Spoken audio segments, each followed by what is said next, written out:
Welcome back to another episode of the Dead End Podcast. This is episode 4, the recap episode. Today we're joined by all three journalists we had previously on the series. Let's get right into it.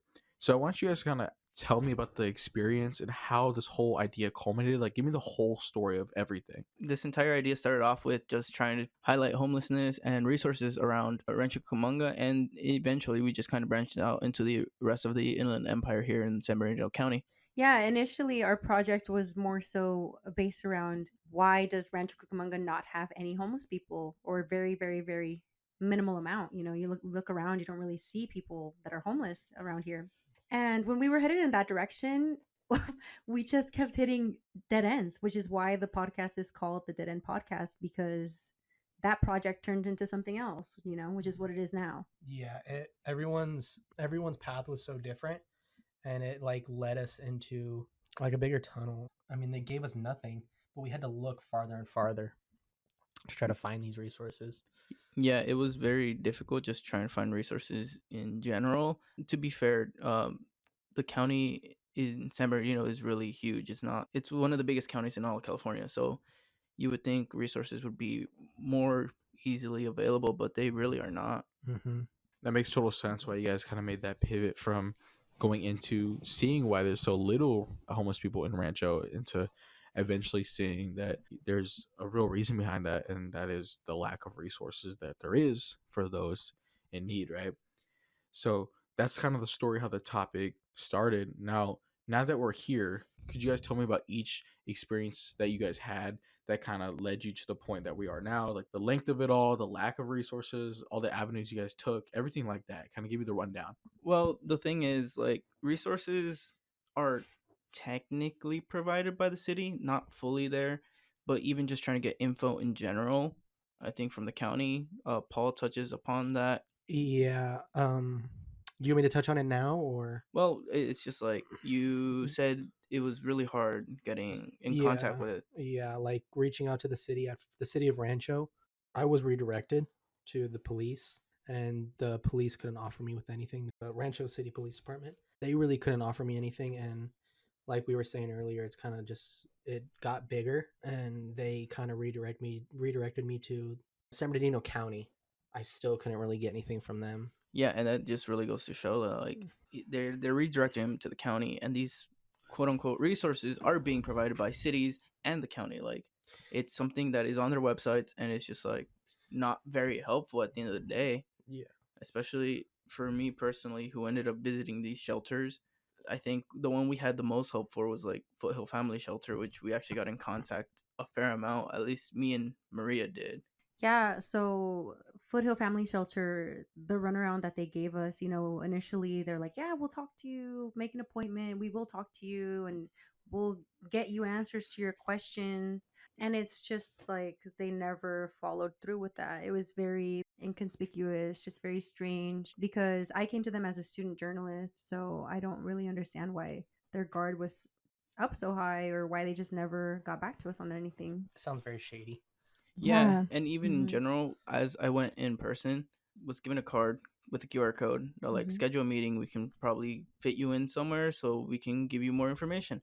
QR code didn't work on the card, so it was really pointless. And try getting in contact through phone. I think that didn't work out either, right? Yeah, the first day that I had called them, they told me to set up an appointment, and then I tried to do that, and they just didn't really let me. It was just a very strange experience with them. And as I mentioned in my episode, I sent Savannah Emla, I'm not sure how to say her last name, but I sent Savannah a list of questions. She told me she would get back to me, never did. So it just kind of leads us to believe that these places are just kind of there to save face and not really actually provide any resources. Well, I mean, it's hard for the county to do what they did, and they are the county, and it's kind of shady, like I said earlier.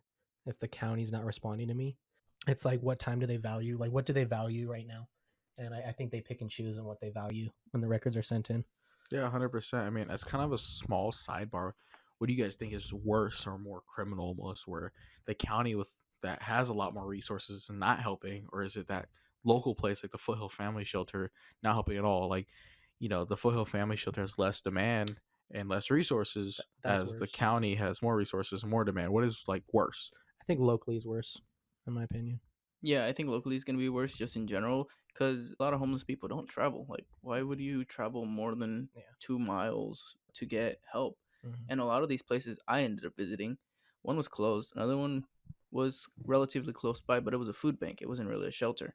And then I would still have to drive maybe like another 4 or 5 miles to the next location. So they're not things that are readily available to people, especially if they're located within, like I said, 1 to 2 miles. Because I don't think a homeless person is gonna be like going 5 miles and then coming back to where they stayed that night. Like Mm-hmm. Yeah. once they find someone, they stay there. You Hmm. won't see them traveling. Hmm. Yeah, absolutely. So this whole entire project, how long did it take for us to get to this point? Because if you were homeless for, what seems like I'm only gonna be on the streets or I'm gonna sleep in my car for a week, that can turn into months.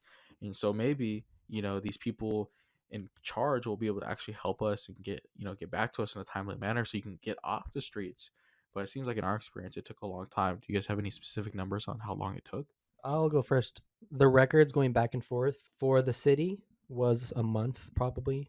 Going back and forth with the county would add up to 3 months. The county was 2 months.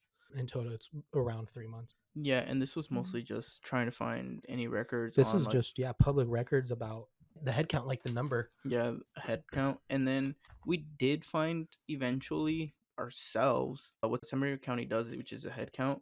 Again, not completely accurate because you can only list so much information. It looks like that entire report shows if they were working, their age demographic, all that type of stuff. So getting in contact with county didn't seem to help either. And it, like Paul said, 3 months is a Mhm. long time. So we tried doing things on our own and we didn't get much anywhere. I don't think people really want to shed light or talk about it.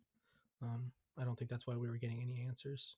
Yeah, it is such a heavy topic. And, going back to Maria's episode, she interviews the former homeless liaison, Eric Gavin, and he kind of shares the same sentiment. It's a heavy topic. And him going through all these things as a professional, shares some of the baggage that these people, go through. And he wants to shed a light. And that should tell you something. Someone in power wants to shed a light. So I feel like it could almost be bigger than him. What are your thoughts on that, Maria? Yeah, absolutely. I think that this topic is seen as so taboo and just obviously so not glamorous that people don't really want to acknowledge even the fact of how many homeless people there are. People just kind of want to shove it under the rug and act like it's not there, just ignore the problem. When in reality, these people are in desperate need of help. Mhm. So, back to that term we were talking about, NIMBYism, not in my backyard. People and politicians don't really want these resources or even just homeless people anywhere near their Yeah, neighborhoods. they're trying to drive them out so they Hmm. don't have to deal with it. Exactly. They don't want to deal with it. They're doing it. Yeah, I mean, like not having resources, it leaves these homeless people with options of just like staying in the area. If they find something they can do, I mean, we see most of them stay near parks because parks have the option of having water and bathrooms, typically Mhm. public restrooms. So you typically see them stay around that area. Yeah. And these resources, like I mentioned earlier, don't really provide much. Most of these places that are shelters or food banks require like an ID, which people may not have, or they're not even shelters, they're just offices. They're offices that people are working at because, well, they're considered resources for Yeah. homelessness or housing services, that type of thing. Yeah, I mean, as you guys mentioned, the lack of resources is very apparent. You guys got the runaround many of times, and just thinking about it from like a homeless person perspective, the statistic is an average healthy person can live up to 3 weeks without eating, and Paul said 3 months, so they would be long gone by the time they would get help, and we still haven't received help. Yeah, I don't think their hope is towards the city. I don't think their hope is focused on the city, the county. I So don't. you'd say that the city is a dead end. Yes, I don't think that's where they look towards. Yeah, and especially with California being one of the biggest states and a state that has constantly acknowledged homelessness being a problem. I mean, even our neighboring county, LA County, there's always talks about homelessness there. Skid Row being like the most, I guess, infamous in this case, place of homelessness. And it's just kind of like a standard. And you would think neighboring counties would be like, oh, maybe we can try to help reduce this, But from what we saw from the resources provided by the surrounding cities of Rancho Cucamonga, these resources aren't really helpful. They're just kind of there, I guess, kind of to give false hope, in my opinion. Mhm. So that being said, is there anything for the Inland Empire to look to? Is there any like hope for the Inland Empire? Any model, any city in California that's actually done this, tackle this issue in any way? Yeah, the city of Bakersfield is actually a phenomenal example of a city that was dealing with even worse homelessness than the Inland Empire. And they've completely transformed their city. They actually have completed several projects. To name a few, they've completed the city's 150-bed Brundage Lane Navigation Center that opened in October of 2020. The expansion of the Open Door Network, which was 70 new beds that were added in 2021. Care Court in 2022, the city advocated for the Care Court, which establishes a treatment plan for individuals experiencing psychotic disorders and are cycling in and out of the system. The court passed in legislator.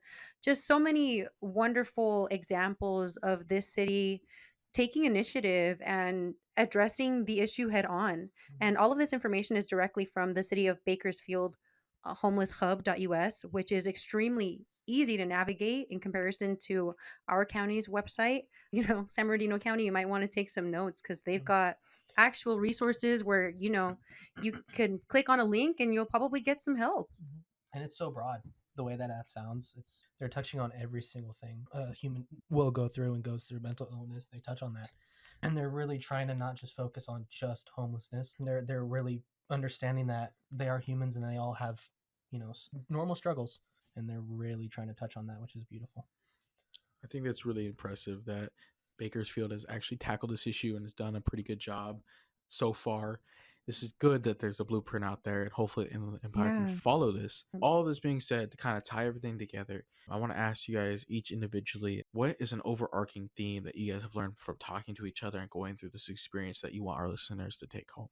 I definitely think that a sense of community, a stronger sense of community, is needed to help address the issue. Mhm. Even a small gesture of just taking someone a sandwich, if you can give them a granola bar, some water, keep them something to keep them sustained for, a good amount of time, that makes the biggest difference in their day, really gives them a glimmer of hope and just genuinely helps them survive. Or even if someone's willing to and able to allow a homeless person to use their address so that they can get an ID. As Ed was mentioning, if they don't have an address to put down, how are they going to get a driver's license? How are they going to How are they get gonna move on and exactly, go forward?